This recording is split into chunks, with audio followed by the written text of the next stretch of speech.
Edith Nesbit is best known for her books for young readers, but she also wrote poetry, adult fiction, even horror stories. She was a political activist, a thrower of fabulous parties, and a lover of gardens with a keen eye for the beauty of the natural world. She was born in Kennington, England, one of 5 children, in 1858. Her father was a chemist and teacher who ran an agricultural college that his own father had founded. Edith later wrote about that first home, saying, "It had a big garden and a meadow, and a cottage and a laundry, stables and cowhouse and pigsties, elm trees and vines, tiger lilies and flags in the garden, and chrysanthemums that smelt like earth, and hyacinths that smelt like heaven." Sounds like the perfect setup for one of her stories, doesn't it? And sure enough, just like in her stories, this idyllic, secure beginning didn't last.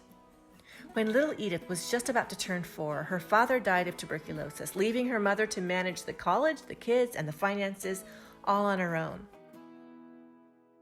And then, a few years later, one of Edith's sisters got sick, and her mother left the college and began moving the family from place to place throughout England, France, Germany, and Spain in search of mild winters and the healthful benefits of sea air. It was a unique and really wonderful way to grow up. Thinking back on one particular period of time spent in a farmhouse in northern France, Edith wrote, "My mother, with a wisdom for which I shall thank her all my days, allowed us to run wild." Eventually, the family returned to England, and Edith soon got married to a man named Hubert Bland, who was a few years her senior and had a nice, safe banking job.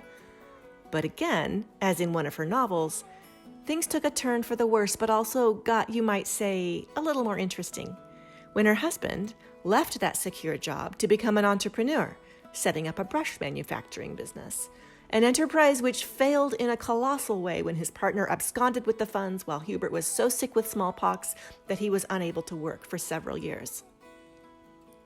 Earning a living was left up to Edith, and she started writing verses for greeting cards, selling stories to magazines, and illustrating little gift books for children, all while caring for her growing family.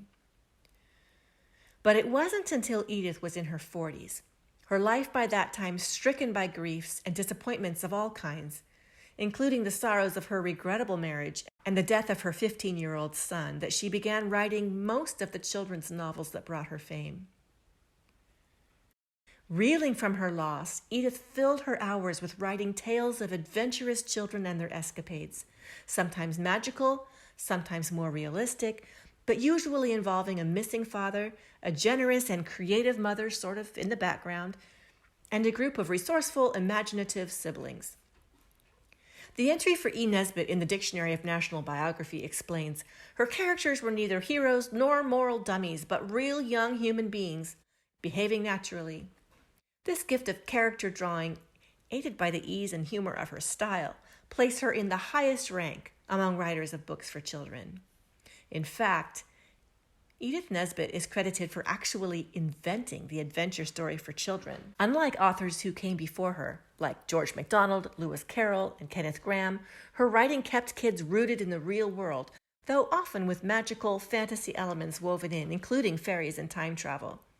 The way she had of keeping children in her stories realistic, that is to say, kids that want to do good but aren't perfect, had a big impact on the authors that came after her, such as J.K. Rowling and C.S. Lewis.